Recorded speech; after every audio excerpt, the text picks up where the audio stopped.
Assalamualaikum warahmatullahi wabarakatuh. Saya Dita Asmara dengan nomor induk mahasiswa 19321254. Di sini saya akan membahas mengenai apa itu bangsa. Jadi langsung saja, yang pertama kita harus paham dulu apa sih itu bangsa.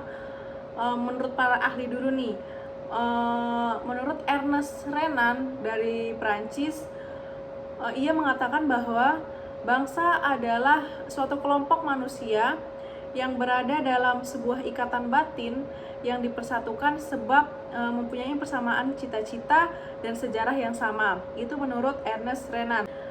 Pengertian yang kedua itu berasal dari Otto Bauer. Beliau adalah ahli yang berasal dari Jerman. Beliau mengatakan bahwa bangsa adalah suatu kelompok manusia yang mempunyai persamaan sebuah karakter sebab persamaan nasib serta pengalaman sejarah budaya yang tumbuh berkembang dengan bersama tumbuh kembangnya negara mereka. Itu menurut Otto Bauer. Selanjutnya ada menurut Hans Kohn.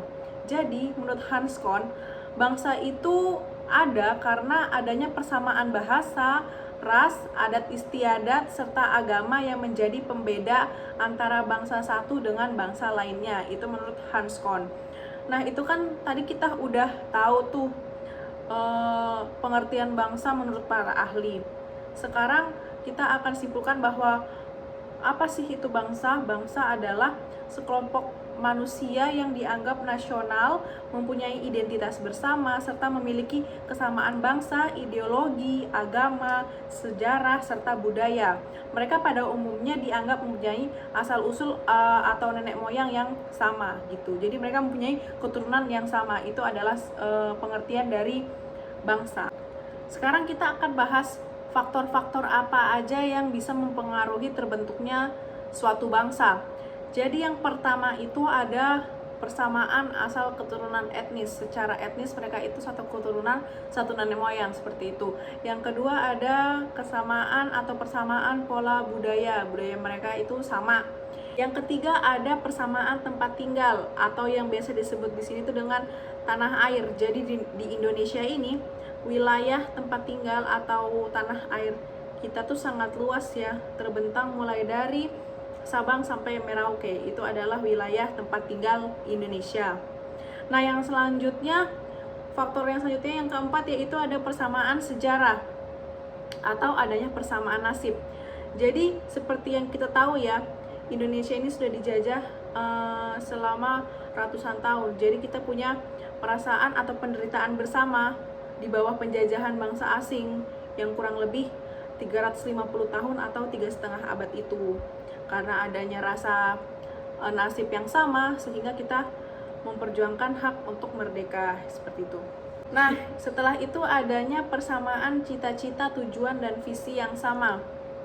Jadi, karena adanya cita-cita, persamaan, dan visi yang sama, Indonesia mencapai kemakmuran dan keadilan sebagai suatu bangsa. Dan faktor yang selanjutnya ada keinginan bersama untuk merdeka. Artinya semua rakyat Indonesia itu mempunyai tekad atau memiliki niat untuk melepaskan diri dari belenggu penjajahan.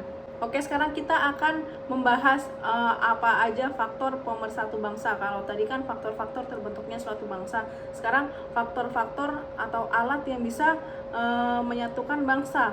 Yang pertama adalah Pancasila. Seperti yang kita tahu, Pancasila ini adalah pedoman bernegara kita. Yang kedua ada Undang-Undang 1945. Di Undang-Undang 1945 ini kehidupan kita juga diatur. Jadi kita tidak boleh sembarangan untuk hidup di negara ini. Semua yang kita lakukan ada aturannya di undang-undang ini. Yang ketiga ada bendera kebangsaan kita, bendera merah putih. Yang keempat ada lagu pemersatu kita atau lagu kebangsaan kita, yaitu Indonesia Raya. Yang kelima adalah bahasa kita sendiri adalah bahasa Indonesia. Yang keenam adalah satu wilayah Indonesia. Dan yang terakhir adalah satu pemerintahan negara. Itu adalah merupakan faktor pemersatu bangsa. Cukup sekian saya membahas tentang bangsa. Semoga bisa dipahami, kurang lebihnya mohon maaf. Wassalamualaikum warahmatullahi wabarakatuh.